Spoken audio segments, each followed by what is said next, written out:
2004 December 20 ശേഷം മരിച്ച ഹിന്ദുവിന്റെ പൂർവിക സ്വത്തിൽ പെൺമക്കൾക്കും തുല്യ അവകാശമുണ്ടെന്ന് കോടതി. മകളിൽ സമൃദ്ധിയുള്ള ദേവത കുടികൊള്ളുന്നുണ്ട്. 10 ആൺമക്കൾക്ക് തുല്യമാണ് ഒരു മകളെന്നും ഹൈക്കോടതി ഉത്തരവ്. 2005 ഹിന്ദു പിന്തുടർച്ചാ നിയമത്തിലെ വ്യവസ്ഥയാണ് നിലനിൽക്കുകയെന്നും ജസ്റ്റിസ് എസ് ഈശ്വരൻ. വിവരങ്ങളുമായി ഷബന സിയാദ് ചേരുന്നു. ഷബന, പറയൂ വിശദാംശങ്ങൾ.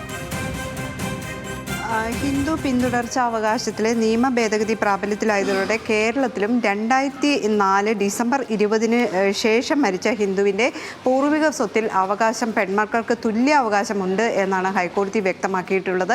നേരത്തെ വിവാഹിതരായി പോയ പെൺകുട്ടികൾക്ക് ഇത്തരത്തിൽ തുല്യ അവകാശം ഉണ്ടായിരുന്നില്ല. എന്നാൽ 2025 കേന്ദ്ര നിയമ ഭേദഗതിയോട് കൂടിയിട്ട് ഇത്തരത്തിൽ സ്വത്തിന് അവകാശമുണ്ട്, തുല്യ അവകാശമുണ്ട് എന്ന് കോടതി വ്യക്തത വരുത്തുകയാണ് ഇപ്പോൾ ചെയ്തിട്ടുള്ളത്. കോഴിക്കോട് സ്വദേശിനി നൽകിയ ഹർജിയിലാണ് കോടതി ഇത്തരത്തിലൊരു ഈ നിയമത്തിൽ വ്യക്തത വരുത്തിയിട്ടുള്ളത്.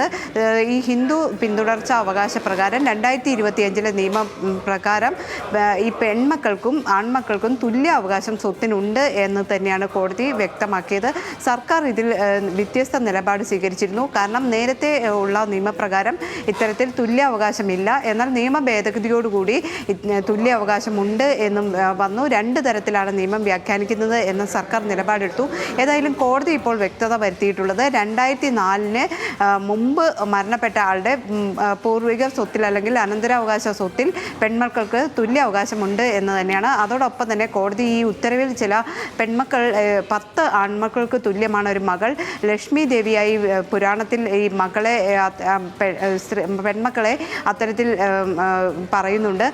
ആ രീതിയിൽ പെൺമക്കൾക്ക് സ്ഥാനം കൊടുക്കുമ്പോൾ പോലും ഈ സ്വത്തിൽ കൃത്യമായ തുല്യത ഇല്ല എന്ന കാര്യത്തിൽ ചില നിയമപ്രശ്നങ്ങൾ നിലനിൽക്കുന്നുണ്ട് എന്ന് കോടതി ചൂണ്ടിക്കാണിക്കുകയും ചെയ്തിട്ടുണ്ട്.